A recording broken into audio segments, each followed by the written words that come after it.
Қайырлы күн! Бүгінгі қарастыратын модуліміз білім туралы құжатты құрастырушы. Яғни білім алушылардың диплом үлгілерін жүйеде қалай құрастырамыз, соны қарастырамыз. Ол үшін білім туралы құжаттар құрастырушы бөлімін таңдаймыз. Ашылған бетте үлгі жасау батырмасын таңдау арқылы өзімізге қажетті құжат үлгісін қалыптастырамыз. Ашылған бетте үлгінің атауын 3 тілде толтырамыз. Өзімізге қажетті құжаттың атауын 3 тілде толтырдық. Келесі әдепкі деректер тілі, яғни үнсіздік бойынша бізде жүйенің интерфейсін қолдану барысында қандай тіл көрсетілу керек, сол тілді таңдаймыз. Келесі академиялық дәреже, яғни біздің құрастыратын құжатымыз қандай академиялық дәрежеге арналған, сол академиялық дәрежені көрсетеміз. Біздің мысалымызда біз бакалавр диплом үлгісін дайындауға байланысты біз академиялық дәрежелер бөлімінде бакалаврды таңдаймыз. Келесі бетті қосу, яғни біздің құрастыратын құжатымызда неше бет болады, сол беттерді қосамыз. Ол үшін бетті қосу батырмасын таңдаймыз және де қосылатын беттің атауын 3 тілде толтырамыз және де сақтаймыз.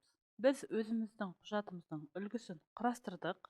Келесі өзіміздің құрастырылған үлгіні таңдау арқылы ары қарай өзіміздің үлгімізді жүктейміз. Ол үшін үлгінің атауын таңдаймыз. Келесі жылдың мәні бөлімінде өзімізге қажетті жылды таңдаймыз.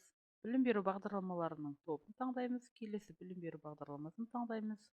Бітіретін топты таңдаймыз және де соған сәйкес білім алушыны таңдаймыз. Келесі бетті таңдаңыз бөлімінде біз өзіміздің құжат үлгісіне неше бет қостық, сол беттерді таңдаймыз. Келесі біз өзіміздің құжатымыздың үлгісін жүктеу үшін өңделетін мәнін таңдаймыз. Келесі қосымша бөліміне өтеміз. Бұл бөлімде өзіміздің құжатымыздың үлгісін жүктейміз. Құжаттың пішіні мен өлшемі қандай формада болу керек, масштабы қандай болу керек, ол қандай түрде болу керек және де өзіміздің алдын ала дайын үлгімізді жүктейміз. Ол үшін үлгіні жүктеу батырмасын таңдаймыз.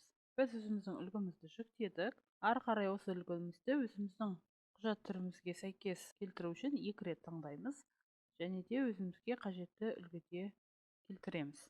Келесі негізгі бетке өтеміз.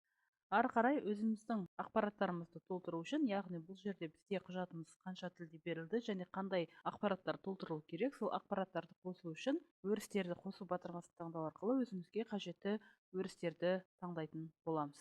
Біз өзімізге қажетті барлық өрістерді орналастырдық. Енді бұл өрістердің ақпараттарын толтырамыз. Ол үшін өзімізге қажетті өрісті 2 рет таңдаймыз. Келесі деректер көзі бөлімінде қай жерден бізден деректер алынады, соны толтырамыз. Бірінші бізде жоғары оқу орнының атауы. Ол үшін жоғары оқу орны туралы ақпарат бөлімінен жоғары оқу орнының толық атауын таңдаймыз. Келесі көрсету тілі бөлімінде бізде қай тілде көрсетілу керек, сол тілді көрсетіп сақтаймыз. Яғни біздің жоғары оқу орнымыздың атауы көрсетілді. Көріп тұрғанымыздай біздің ақпаратымыз сақталды және де бұны өзімізге қажетті орындарға орналастыра аламыз. Және де қандай шрифтта, қандай кегілде болу керек, аралықтары қандай болу керек, соның барлығын сол бөлімдегі баптаулар арқылы орындай аламыз. Келесі, яғни бұл бөлімде бізде күні, жылы, айы және хаттаманың номері, яғни аттестациялау комиссиясының шешімі қашан шығарылды, сол деректер алынатын болады. Ол үшін өзімізге қажетті жолақты 2 рет таңдаймыз. Келесі, бұл бөлімдегі деректер көзі бізде диплом бөлімінен алынады және де хаттаманың жылы. Келесі бөлім ол ай.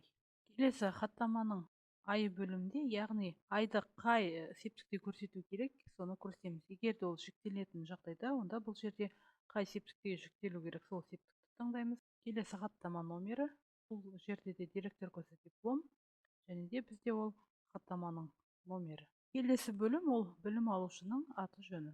Бұл жердегі деректер көзі бізде білім алушының жеке карточкасынан білім алушының аты жөнін таңдаймыз. Келесі бөлім ол мамандығы, яғни білім беру бағдарламасы. Бұл бөлімде білім беру бағдарламасы коды жеке және де атауын жеке толтыруымызға болады. Ол үшін қажетті өрісті 2 рет таңдаймыз. Деректер көзі бөлімінде білім беру бағдарламасын таңдаймыз. Келесі жолақ бөлімінде мамандықтың кодын аламыз. Келесі мамандықтың атауы, яғни деректер көзі білім беру бағдарламасы және де мамандықтың атауын таңдаймыз. Және де қай тілде көрсетілу керек, сол тілді таңдаймыз. Келесі берілетін біліктілік, яғни дәреже, ол үшін академиялық дәрежені таңдаймыз. Және де академиялық дәреже көрсету тілі бөлімінде қай тілде көрсетілу керек, сол тілді көрсетіп сақтаймыз.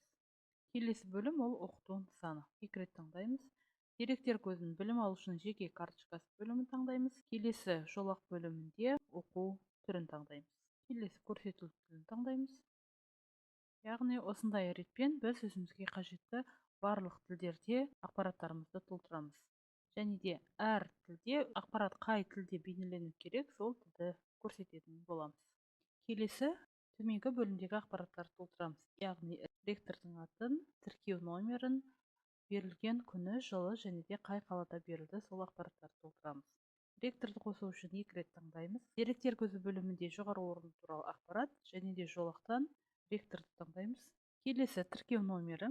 Бұл бөлімде деректер көзі дипломнан және де тіркеу номерін таңдаймыз. Келесі күні, яғни бұл жерде деректер көзі диплом болады және де дипломның берілген күні.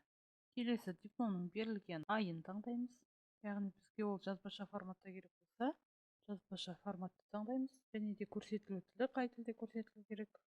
Келесі жылы, яғни жылы бізде қандай форматта болу керек, соны таңдаймыз. Келесі қала.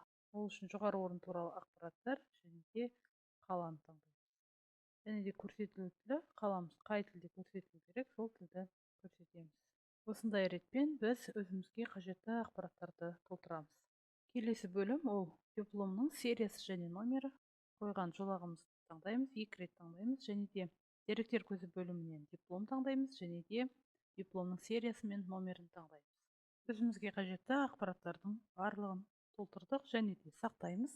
Келесі QR кодты қоямыз. Яғни біз өзіміздің құжатымыздың қай жеріне QR код қою қарастырылған, өзімізге қажетті орынға, яғни бірінші өрісті орналастырып аламыз. Келесі 2 рет таңдаймыз. Келесі деректер бөлімінен QR кодты таңдаймыз және де жолақ бөлімінен қай бөлімнен біздің QR кодымыз алыну керек, өзімізге қажетті мәнді таңдаймыз. Яғни көріп тұрғанымыздай біздің QR кодымыз бейнеленді және де сақтаймыз. Келесі өңделетін батырмасын таңдаймыз, яғни біздің дайын құжатымыз осындай формада болады. Ары қарай бұны баспаға басып шығару үшін басып шығару батырмасын таңдау арқылы біз өзіміздің үлгімізді дайын құжатқа шығара аламыз. Осымен білім туралы құжаттарды құрастырушы, нақтырақ айтқанда диплом шығару модуліне арналған сабағымыз аяқталды. Сау болыңыздар.